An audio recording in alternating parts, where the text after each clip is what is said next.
The wind had teeth that morning. It came snarling over the ridge, kicking up red dust that clung to skin and crept into lungs. The sun hadn't yet cleared the hills, but the sky was already a cruel shade of orange, promising another blistered day in the west. Harlan Quinn stood alone over a shallow grave behind his cabin, the dirt packed firm, the cross he'd carved last night still slick with sap. He pressed his weathered hat against his chest. No words came, only the sound of wood creaking in the wind and the soft hiccups of the child behind him. Abby, 10 years old and older than she ought to be, stood beside a younger boy who gripped her skirt with one hand and a wooden horse with the other. Jonas, 6, hadn't spoken since their mother died. Hadn't cried either. His silence scared Harlan more than anything. He swallowed hard, lips cracked from thirst. "We said goodbye. That's all we can do." Abby didn't respond. She just looked down at the grave, her fists clenched so tight the knuckles went white. The fever had taken Lorna in 4 days. No doctor out here. No money for one even if there was. Just a handful of quinine and prayer. And when those ran out, there was only waiting. Harlan turned back to the cabin, each step heavy. The place looked like it might sigh and fall apart. The porch sagged. The roof was missing 2 shingles. Inside was worse. Low on water, no salt pork left, and the root cellar was nearly empty. He was a man made of rope and splinters, holding together with nothing but the will to keep his children breathing. By noon, he was out at the north pasture mending a broken fence, sweat soaking his shirt, when he heard the horse. Or what was left of it. A wheezing, panicked cry rolled over the ridge. Harlan froze. The hammer in his hand dropped to his side. He motioned for the kids, who were gathering wild onions by the creek, to stay put. He climbed the slope, boots crunching against gravel. The wind carried the smell before he saw it, blood, sweat, scorched leather. The horse lay sprawled across the trail, ribs poking out from stretched skin, lathered in foam and dying. Next to it, a figure crumpled in the dirt. Harlan knelt. It was a woman. Her dress, velvet once fine, was shredded at the sleeves. One boot was missing. Her lips were cracked, eyes swollen near shut. She clutched something to her chest. A small, battered music box with a broken hinge. "Hey," Harlan said, voice low. "You alive?" She flinched but didn't respond. He pressed 2 fingers to her neck. A pulse. Weak. Her skin was burning. He tapped her cheek. "Ma'am. You need water?" Her lips parted. A whisper barely rose. "Elk Hollow." He glanced back at the kids watching from below. Everything in him said don't. The last time he helped a stranger, it cost him 3 horses and a knife scar across the ribs. This woman wasn't his problem. God knew he had his own. But Abby was climbing toward him already, her face set with the same stubborn tilt her mother used to wear. "She's gonna die, Pa." Jonas hovered behind her, eyes wide. Harlan closed his eyes for a moment, then cursed under his breath. "Get the cart." They laid her across the planks gently, covering her with the frayed wool blanket Abby brought. Jonas handed her the canteen, and she drank so fast she choked. Harlan lifted the reins and turned the mule toward home. The ride back was quiet, save for the groaning of old wheels and the buzz of flies.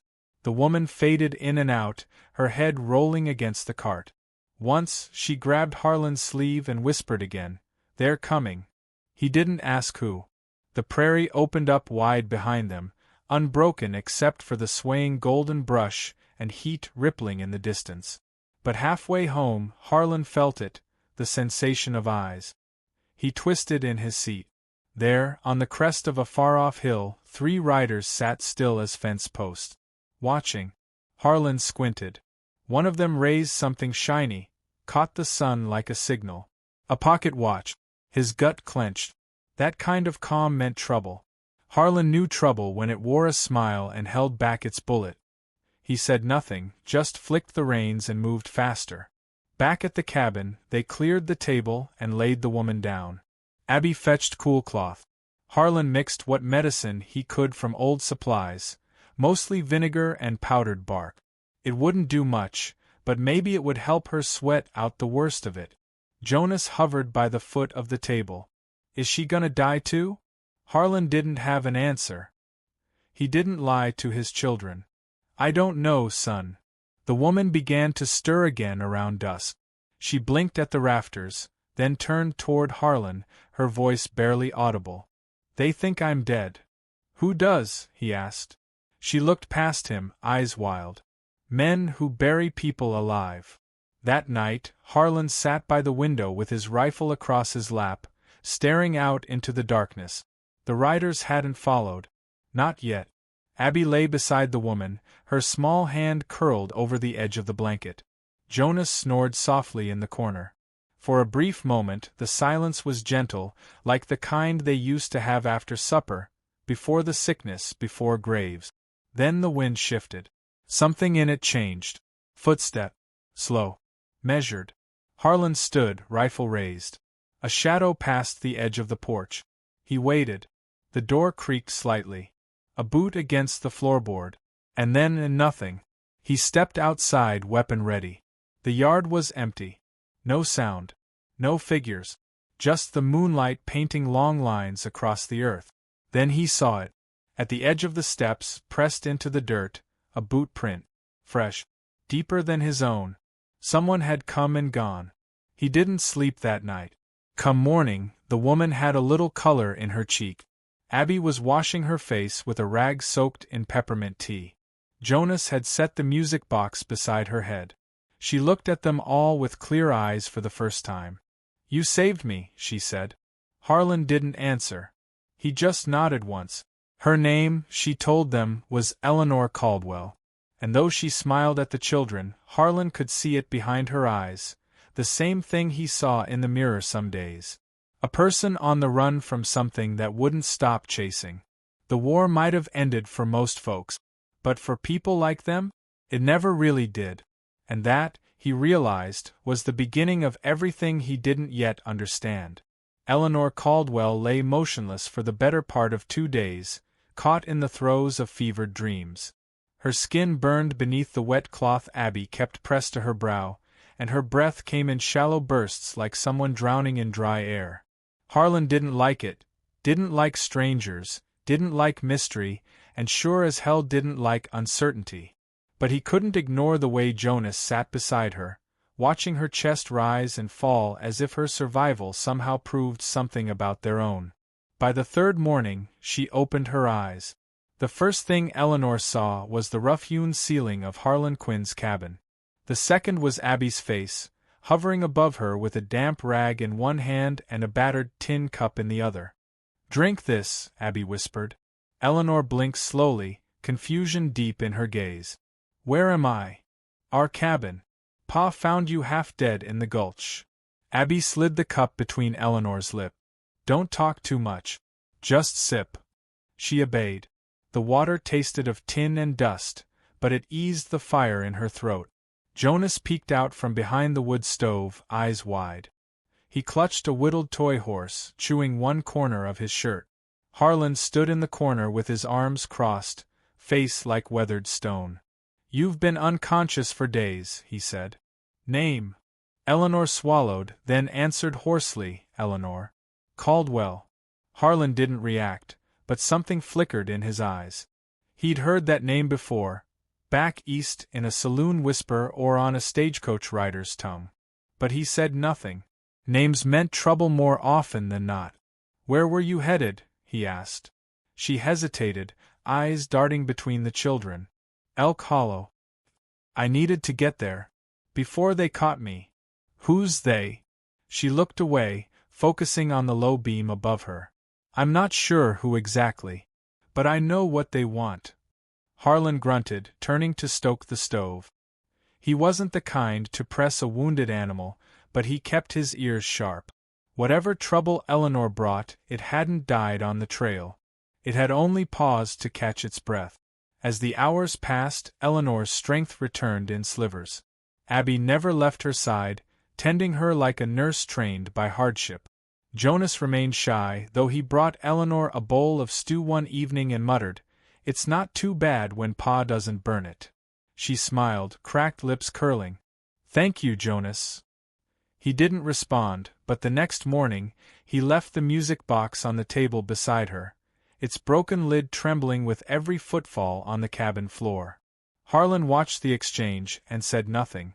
But that night, as the kids slept and Eleanor dozed, he rifled through her satchel in the barn. Beneath a stained handkerchief and a torn map, he found a small leather pouch heavy with gold coins. Tucked beside it was a half-burned deed, Caldwell Holdings, it read. Below that, property rights, Elk Hollow and surrounding. He rubbed his jaw, then looked toward the cabin, the wind moaning through the dry stalks like a warning. Later that night, Eleanor stirred again. Harlan sat by the hearth, sharpening his knife. Could have left me, she said, voice low. I considered it. A beat passed.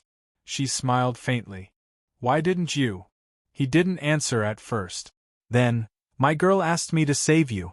I don't tell her no when I can help it. Eleanor's eyes moved across the cabin. The soft snores of Jonas. Abby curled in a chair with a blanket over her shoulders. A family frayed at the edges, but still held together by some stubborn thread. You lost your wife, she said, not as a question. Harlan nodded once. 3 weeks ago. Fever. I'm sorry. He shrugged, as if the pain had worn itself dull. Out here, sorrow's just another mouth at the table. Eleanor studied him. There was something in his voice, tiredness that ran deeper than sleepless nights. It was the sound of a man who'd watched the world fall apart and then kept walking through the pieces. She shifted, winced, and placed a hand over her ribs. They're after what my husband left behind. Land. Gold. The kind of wealth that doesn't keep friends long. What happened to him? Killed. Shot in the back over a business dispute. They claimed it was an accident. I found the papers proving otherwise. Her voice darkened. So I ran. Took what I could. Now they want it back. Harlan's eyes narrowed. And they'll come here looking for it. She nodded once. If they haven't already. He stood, muscles tight. Get some sleep. You'll need it. She closed her eyes again, but Harlan didn't return to his chair. He stepped outside instead, rifle in hand. The prairie was quiet. Too quiet. Just before dawn, the silence shattered. A crash, wood splintering near the chicken coop. Harlan moved fast, boots crunching frostbitten grass. He rounded the corner and caught a glimpse of a shadow disappearing into the trees. He raised his rifle and fired. The shot echoed across the plain, scattering birds. By the time he reached the edge of the grove, the figure was gone. But something was left behind in the dirt, a small silver cufflink engraved with a crow. He picked it up, turned it in his palm, and muttered, "Hell." Back inside, he bolted the door. Eleanor was sitting up now, breathing hard. They found me, didn't they? Looks that way, Harlan said grimly. Then we have to leave. Elk Hollow's the only place I can make this right. The deed, my father's gold, it's hidden there. Harlan raised an eyebrow. You're still fever-worn and half-broke. The trail to Elk Hollow ain't easy. I don't have a choice. And neither do you. He stared at her. You think I want to drag my kids across outlaw country for some stranger's fortune? I think you want to keep them safe, Eleanor said quietly. And they're not safe here anymore. There was a long silence. Then Abby, who had woken silently and listened to every word, stepped closer. We'll help her, won't we, Pa? Harlan looked down at his daughter. Her hair was a mess, her nightdress smudged with soot. But her eyes, Lorna's eyes, held something fierce and certain. He looked at Jonas, who had climbed onto Eleanor's bed and was curled beside her, asleep. A weight settled on his shoulders, heavy and familiar. We'll leave at first light, he said. Eleanor nodded. Thank you. He didn't respond. Instead, he turned back to the window, watching the pale light creep across the horizon, knowing what it meant. A journey across unforgiving land, with his children in harm's way and a woman who drew danger like blood drew flies. But something in him had shifted. He couldn't name it yet, but it moved in his chest like the first thaw of spring after a killing winter. and in the distance, beyond the trees and dust and hunger, Elk Hollow waited. Dawn broke with the quiet hush of dread. They left the cabin while the shadows were still long, every pack and child accounted for, with Eleanor riding in the wagon bed and Abby beside her, clutching the reins like she'd been born to them. Jonas sat between Harlan's legs at the front, small fingers curled tight around his father's coat, his wide eyes staring straight ahead. Harlan didn't speak much as they rode. He kept scanning the horizon, every hill a possible hiding place, every gust of wind a whisper from trouble. The road to Elk Hollow was no road at all, just the memory of a wagon trail that weaved between gullies and dried creeks, through coyote-spooked brush and wind-burned cottonwoods. It would take 3 days if the mule held, if no wheel broke, if the weather stayed dry. But they all knew nothing good ever held for long. Eleanor leaned against the side of the cart, pale but alert, a pistol nestled beneath her shawl. Her fingers brushed the edge of the music box Jonas insisted she keep. She watched Harlan's shoulders, how they rose and fell like the tide, steady, tired, always braced for impact. "Where will they come from?" Abby asked, voice soft, her eyes never leaving the trail ahead. Eleanor didn't answer at first. Then, from behind, most likely. "But they may try to cut us off if they guessed we'd head to Elk Hollow." "And what's waiting in Elk Hollow?" Harlan asked, keeping his tone even. "Proof," Eleanor replied, "of what my husband built and who tried to kill us for it. Land rights, mining contracts, and a bank ledger stashed behind a false wall in my father's old office. It's enough to put men in prison, if we make it." Abby blinked. "Why not go to the law?" Eleanor gave a dry laugh. "Because the law in places like this wears the same boots as the killers." They rode in silence after that, dust curling around their wheels like ghosts. By midday, they'd made it to Juniper Pass, a narrow break between red stone cliffs where even the wind felt watched. Harlan pulled up the mule, scanned the high ledges. "Too quiet," he muttered. Abby tilted her head. "Maybe we lost them." Harlan shook his head. "You don't lose men like this. Not unless they want you to think you did." Suddenly, a shot rang out, sharp, high, and cruel. The wagon's back wheel burst in a spray of wood. Eleanor screamed as it dropped hard to one side, slamming her shoulder against the cart wall. Jonas clutched Harlan's coat tighter, eyes round with fear. "Down!" Harlan shouted, throwing himself off the bench and yanking Jonas with him behind a large rock.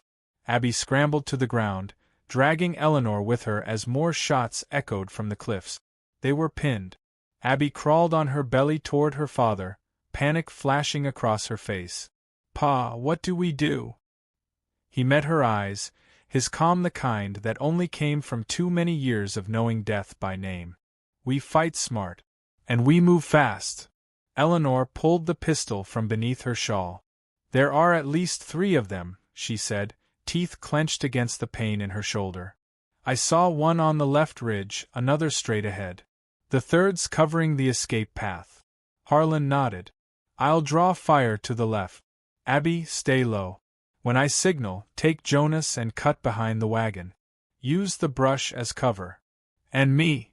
Eleanor asked, cocking the pistol. "You cover them," he said.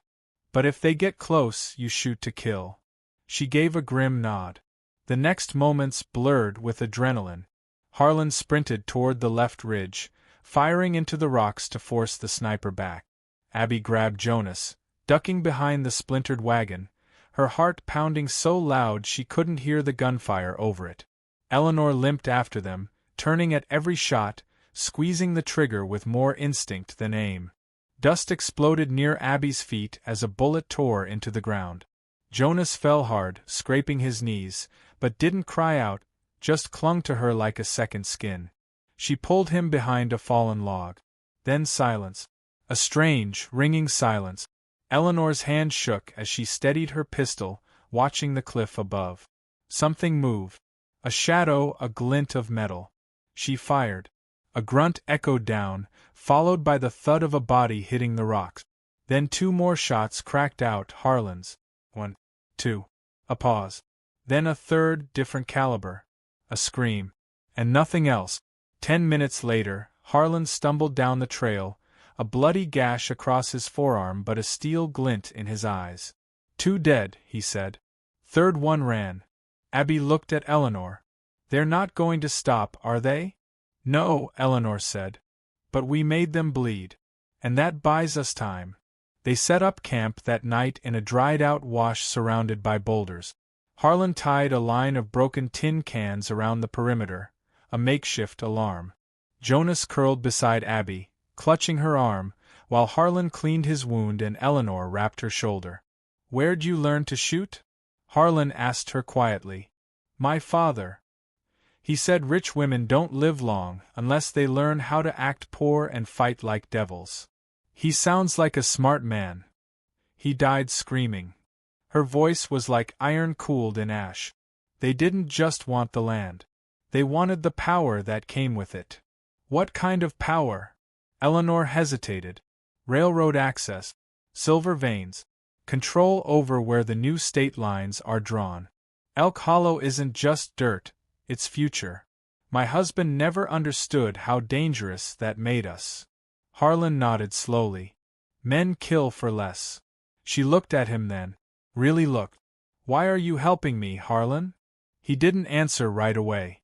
The fire crackled low between them. "Because I buried my wife 3 weeks ago," he said.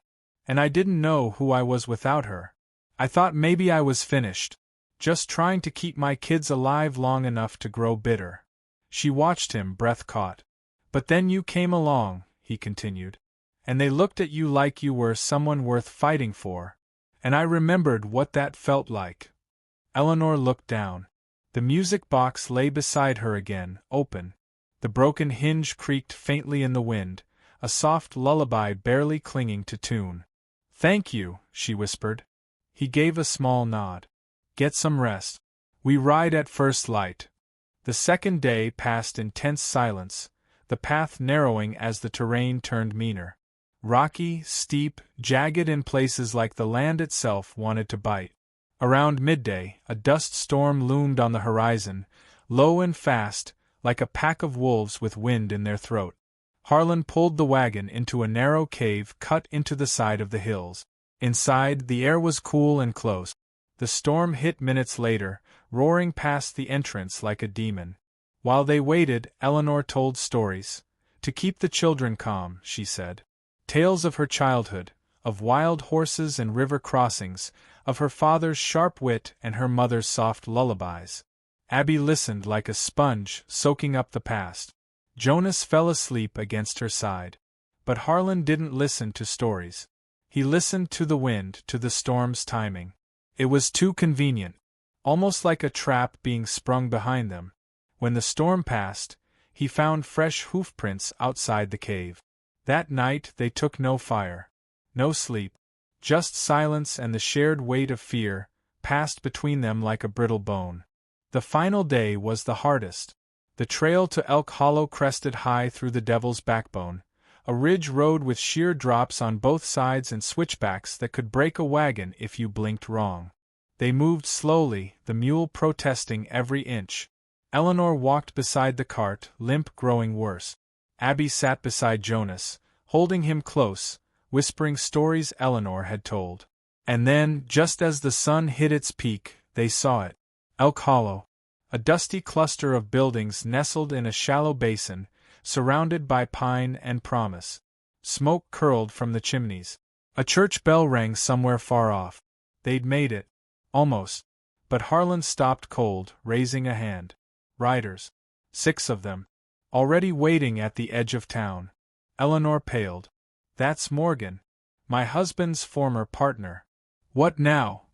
Abby asked, heart in her throat. Harlan's jaw tensed. "Now we make them come to us." He climbed down, handed Eleanor his spare rifle. Looked at Jonas. "Stay in the wagon. No matter what." Then to Abby, he said gently, "Take care of your brother." She nodded, too afraid to speak. Eleanor and Harlan stepped forward together, walking slowly down the trail, rifles at their sides. The riders watched. One of them, Morgan, tipped his hat. "Didn't think you'd make it this far, Ellie." Eleanor's voice was steady. You should have aimed better. He grinned. You gonna hand it over? That deed? Or do we cut your new friends into ribbons? Harlan stepped forward. You come for her, you're coming through me. Morgan squinted. A farmer. A widower, Harlan said. With nothing left to lose and a damn good aim. There was a long pause. Then Morgan laughed. Boys, he said. Let's end this. But before anyone could draw, a gunshot rang out from the town itself. Then another. From the church bell tower, a rifle cracked again. And then a voice shouted. Back off, Morgan. You've got no power here anymore. It was the sheriff. A new one. One Eleanor didn't recognize. Morgan's grin vanished. Hell. He turned. The riders bolted, hooves tearing up dust, vanishing into the trees. Silence fell. Eleanor let out a shaky breath. They'd made it. They were alive. But none of them said the word safe. Not yet. Because sometimes survival is just the first step. The real battle begins when the guns fall quiet. And the truth waits, still buried, just beneath the floorboards of a dead man's office. They stayed in Elk Hollow longer than they planned. The sheriff, newly elected and sick of the old blood games, gave Eleanor safe passage to the courthouse and rode with Harlan and Abby to the land office where the deeds, contracts, and ledgers were locked away behind false walls just as she'd promised. It took hours. Dust choked the room, and the key had to be pried from under a loose floorboard. But when they laid everything out on the judge's desk the next morning, the truth was too heavy to ignore. Morgan and his men had forged transfers, paid off surveyors, even filed death certificates on people still breathing. Eleanor's husband had left her everything, but they'd tried to bury her with him to keep it quiet. Harlan stood behind her while the judge read line after line, his face tightening like a rope being drawn. When it was done, the judge looked at Eleanor with tired respect. You'll need protection, he said. She nodded once. I have it. He glanced at Harlan. Good. Then you'll live to testify. Outside, the streets of Elk Hollow bustled like the town had already moved on, unaware that just days ago blood had stained the ridge road. Jonas tugged at Abby's skirt, pointing at the candy cart. She smiled, gave him a coin, watched him run. She didn't feel like a girl anymore. In 3 days, she'd held a bleeding woman, reloaded a pistol, and watched her father walk into gunfire like it was nothing new. Something inside her had shifted, settled. Eleanor noticed the change. She stepped beside Abby, watching Jonas pick out a stick of striped sugar.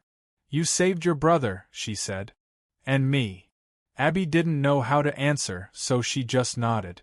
Eleanor crouched beside her. You remind me of someone. My sister. She died before any of this started. Always stronger than anyone expected her to be. I don't feel strong, Abby whispered. That's how you know you are. They stayed at the inn that night.